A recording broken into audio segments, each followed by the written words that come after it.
ಮುಳುಗ್ತಾ ಇದೆ ಕರ್ನಾಟಕ. ಒಂದ್ ಕಡೆ ಪ್ರವಾಹ, ಇನ್ನೊಂದ್ ಕಡೆ ಮಳೆಯ ಆರ್ಭಟ ಜೋರಾಗಿರುವಂತದ್ದು. ಭಾರಿ ಪ್ರವಾಹಕ್ಕೆ ಗದಗದಲ್ಲಿ ಮತ್ತೊಬ್ಬರು ಬಲಿಯಾಗಿದ್ದಾರೆ. ಮಲಪ್ರಭಾ ನದಿಯಲ್ಲಿ ಕೊಚ್ಚಿ ಹೋಗಿರುವಂತದ್ದು ವ್ಯಕ್ತಿಯೊಬ್ಬ. ಬೈಕ್ ಸಮೇತ ನೀರಿನಲ್ಲಿ ಕೊಚ್ಚಿ ಹೋಗಿದ್ದಾನೆ ವ್ಯಕ್ತಿ. ಭಾರಿ ಪ್ರವಾಹಕ್ಕೆ ಸಾಕಷ್ಟು ಸಾವು ನೋವು ಸಂಭವಿಸ್ತಾನೆ ಇದೆ ಕರ್ನಾಟಕದಲ್ಲಿ. ಈಗ ಮತ್ತೊಬ್ಬ ವ್ಯಕ್ತಿ ಸಾವನ್ನಪ್ಪಿರುವಂತದ್ದು, ಅದು ಬೈಕ್ ಸಮೇತ ನೀರಿನಲ್ಲಿ ಕೊಚ್ಚಿಕೊಂಡು ಹೋಗಿದ್ದಾನೆ ಒಬ್ಬ ವ್ಯಕ್ತಿ. ನರಗುಂದ ತಾಲೂಕಿನ ಬೂದಿಹಾಳ ಗ್ರಾಮದಲ್ಲಿ ಈ ಒಂದು ಘಟನೆ ನಡೆದಿದೆ. ನವಿಲು ತೀರ್ಥ ಡ್ಯಾಂನಿಂದ ಭಾರಿ ನೀರನ್ನ ಬಿಡುಗಡೆ ಮಾಡಲಾಗಿರುವಂತದ್ದು. ಆ ಒಂದು ಡ್ಯಾಂನಿಂದ ನೀರನ್ನ ಬಿಟ್ಟಂತ ಹಿನ್ನೆಲೆಯಲ್ಲಿ ಆ ಒಂದು ರಭಸಕ್ಕೆ ಬೈಕ್ನ ಸಮೇತ ಒಬ್ಬ ವ್ಯಕ್ತಿ ಕೊಚ್ಚಿಕೊಂಡು ಹೋಗಿದ್ದಾನೆ. ಉಕ್ಕಿ ಹರಿಯುತ್ತಿರುವಂತ ಮಲಪ್ರಭಾ ನದಿ, ಆ ಒಂದು ಭೀಕರತೆಯನ್ನ ಕೂಡ ನಿಮ್ಗೆ ತೋರಿಸ್ತಾ ಇದ್ವಿ. ಬೈಕ್ ಮುಳುಗಡೆ ಆಗ್ತಾ ಇರುವಂತಹ ಸಂದರ್ಭ, ಅದರ ಜೊತೆನೆ ಒಬ್ಬ ಬೈಕ್ ಸವಾರ ಕೊಚ್ಚಿಕೊಂಡು ಹೋಗಿರುವಂತದ್ದು. ಬೈಕ್ ಅನ್ನ ಇಟ್ಕೊಳ್ಳೋದ್ರ ಜೊತೆಗೆ ಆತನು ಕೂಡ ಬೈಕ್ ಅನ್ನ ಇಟ್ಕೊಳ್ಳೋದಕ್ಕೆ ಹೋಗಿದ್ದಾನೆ. ಅದನ್ನ ಇಟ್ಕೊಳ್ಳೋಕೆ ಹೋದಂತಹ ಸಂದರ್ಭದಲ್ಲಿ ಆ ಬೈಕ್ ನ ಜೊತೆ ಆತನು ಕೂಡ ಕೊಚ್ಕೊಂಡು ಹೋಗಿದ್ದಾನೆ. ನೀರಿನ ರಭಸ ಅಷ್ಟು ಜೋರಾಗಿತ್ತು. ಸೊ ಹೀಗಾಗಿ ಆ ನೀರಿನ ರಭಸದ ಜೊತೆಯಲ್ಲಿ ಆ ಬೈಕ್ ನ ಜೊತೆಯಲ್ಲಿ ಈತನು ಕೂಡ ಕೊಚ್ಕೊಂಡು ಹೋಗಿದ್ದಾನೆ.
ನೋಡ್ತಾ ಇದ್ದೀರಾ ದೃಶ್ಯಾವಳಿಯಲ್ಲಿ, ನಿಜಕ್ಕೂ ಎದೆ ಜಲ್ಲನ್ನುವಂತಹ ದೃಶ್ಯ ಅದು. ಯಾಕೆಂದ್ರೆ ಅಲ್ಲಿ ಬೈಕ್ ಕೊಚ್ಕೊಂಡು ಹೋಗ್ತಾ ಇರುತ್ತೆ. ನಂತರ ಇಬ್ಬರು, ನೀವೇನ್ ಗಮನಿಸ್ತಾ ಇದ್ದೀರಾ, ಆ ಇಬ್ಬರಲ್ಲಿ ಒಬ್ಬ ವೈಟ್ ಶರ್ಟ್ ಹಾಕಿರುವಂತ ವ್ಯಕ್ತಿ ಈ ಕಡೆ ಆತ ಪಾರಾಗೋದಕ್ಕೆ ಬರ್ತಾ ಇರ್ತಾನೆ. ಆದ್ರೆ ಆ ನೀರಿನ ರಭಸಕ್ಕೆ ಆತನಿಗೆ ನಿಂತ್ಕೊಳ್ಳೋದಕ್ಕೂ ಕೂಡ ಆಗ್ಲಿಲ್ಲ, ಮೂವ್ ಆಗೋದಕ್ಕೂ ಕೂಡ ಆಗ್ಲಿಲ್ಲ.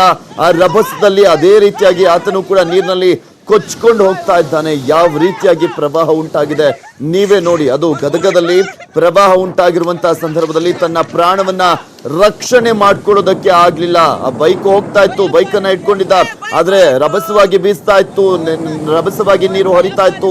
ಬೈಕ್ ಅನ್ನ ಬಿಟ್ಟ ನಂತರ ಆತ ಸೇಫ್ ಆಗೋದಕ್ಕೆ ಸಾಕಷ್ಟು ಪ್ರಯತ್ನವನ್ನ ಪಡ್ಕೊಂಡು ಈ ಕಡೆ ಬರ್ತಾ ಇರ್ತಾನೆ, ಹರಸಾಹಸ ಪಡ್ಕೊಂಡು. ಆದ್ರೆ ಆ ರಭಸ ಏನಿದೆ ಆ ವ್ಯಕ್ತಿಯನ್ನ ಕೊಚ್ಕೊಂಡು ಹೋಗುವಂತೆ ಮಾಡ್ತು. ಆ ರಭಸದಲ್ಲಿ ಆತ ನೀರಿನಲ್ಲಿ ಕೊಚ್ಕೊಂಡು ಹೋದಂತಹ ಸಂದರ್ಭ.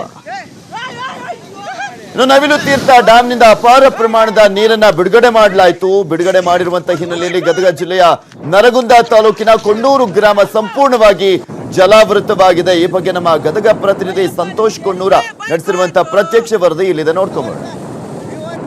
ಏನು ಮಲಪ್ರಭಾ ನದಿಯಿಂದ ಅಪಾರ ಪ್ರಮಾಣದ ನೀರೇನು ಬಿಡುಗಡೆ ಆಗ್ತಾ ಇದೆ. ಆ ಬಿಡುಗಡೆ ಆದ ಹಿನ್ನೆಲೆಯಲ್ಲಿ ಗದಗ ಜಿಲ್ಲೆ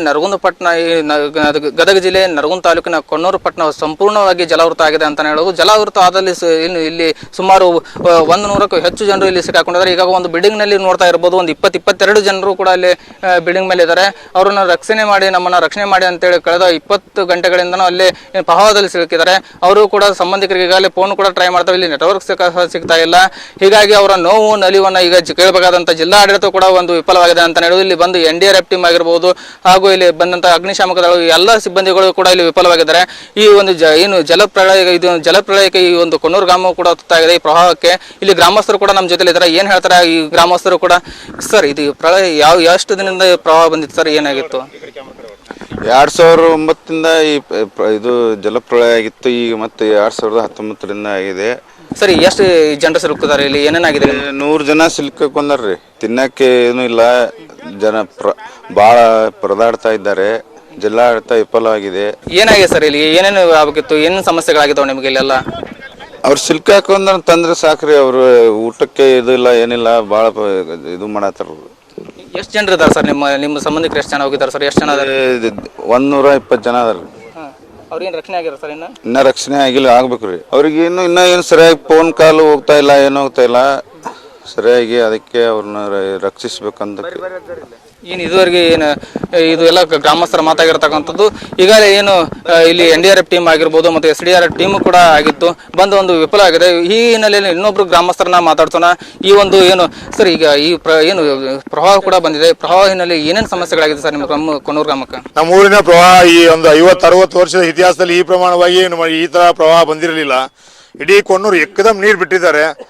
ಏಕದಮ್ ನಿನ್ನೆ ಅದು ಹಗಲಿ ಟೈಮ್ ಆಗಿರೋದ್ರಿಂದ ಸುಮಾರು ಜನರ ಜೀವ ಉಳಿದಿದೆ.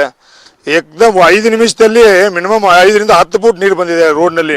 ನ್ಯಾಷನಲ್ ಹುಬ್ಬಳ್ಳಿ ಸೋಲಾಪುರ ನ್ಯಾಷನಲ್ ಹೆದ್ದಾರಿ ರೋಡ್ನಲ್ಲಿ ಈ ಪ್ರಮಾಣದ 10 ಫೂಟ್ ನೀರು ಬಂದಿರೋದನ್ನ ನಾವೆಂದೂ ಕೂಡ ಈ ಭಾಗದಲ್ಲಿ ಜನ ನಿರೀಕ್ಷಣೆ ಕೂಡ ಮಾಡಿರಲಿಲ್ಲ. ನಮ್ಮ ಜಾನುವಾರುಗಳನ್ನ ಕೂಡ ತೆಗೆದುಕೊಂಡು ನಾವು ಓಡಿ ಜೀವ ಉಳಿಯುವಂತ ಓಡಿ ಬಂದಿದ್ದೇವೆ. ಈಗ ಗಂಜಿ ಕೇಂದ್ರವನ್ನು ತೆರೆದಿದ್ದಾರೆ. ಗಂಜಿ ಕೇಂದ್ರದಲ್ಲಿ ಕೂಡ ಸರಿಯಾಗಿರುವಂಥ ಸಪೋರ್ಟನ್ನು ಕೂಡ ನಮ್ಮ ಜಿಲ್ಲಾಧಿಕಾರಿಗಳು ಮಾಡ್ತಾ ಇದ್ದಾರೆ. ಸರ್ ಇನ್ನೊಂದು, ಈಗ ಈ ಬಿಲ್ಡಿಂಗ್ ಒಳಗೆ ಎಷ್ಟು ಜನ ಸಿಕ್ಕಿದ್ದಾರೆ ಸರ್? ಎಷ್ಟು ಇನ್ನು ಊರಲ್ಲಿ ಇರ್ತಾರೆ ಸರ್? ಇನ್ನೂ ಊರಲ್ಲಿ 100ರಿಂದ 150 ಜನ ಇದ್ದಾರೆ.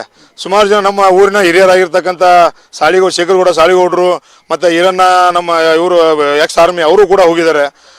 ಅವ್ರನ್ನ ಕರ್ಕೊಂಡು ಬರೋಕೆ ಹೋದವರು ನಿನ್ನೆ ಇನ್ನೂ ವಾಪಸ್ ಬಂದೇ ಇಲ್ಲ. 24 ಗಂಟೆಯಿಂದ ಅವರು ಅಲ್ಲೇ ಇದ್ದಾರೆ. ಆ ನಡುಗಡ್ಡೆಯಲ್ಲಿ ಊರಿನಲ್ಲಿ ತುಂಬ ಪ್ರವಾಹ ಇದೆ. ಅವರು ಆ ಕಡೆನೇ ಇದೆ. ಅವರು ರಕ್ಷಣೆ ಮಾಡುವಂಥ ಕೆಲಸ ತತ್ಕ್ಷಣವಾಗಿ ಆಗಬೇಕು. ನಿನ್ನೆಯಿಂದ ಈ ಆರ್ಮಿಯವರು ಬರ್ತಾ ಇದ್ದಾರೆ. ಆಮೇಲೆ ವಿಶೇಷವಾಗಿ ರಕ್ಷಣೆಯನ್ನು ಮಾಡ್ತೀವಿ ಅಂತ ಹೇಳ್ತಾನೆ ಅಧಿಕಾರಿಗಳು ಫುಲ್ ನಿರ್ಲಕ್ಷ್ಯವನ್ನು ಮಾಡಿದ್ದಾರೆ. ಈಗೂ ಕೂಡ ಅವರನ್ನು ಕರ್ಕೊಂಬರಕ್ಕಾಗಿಲ್ಲ.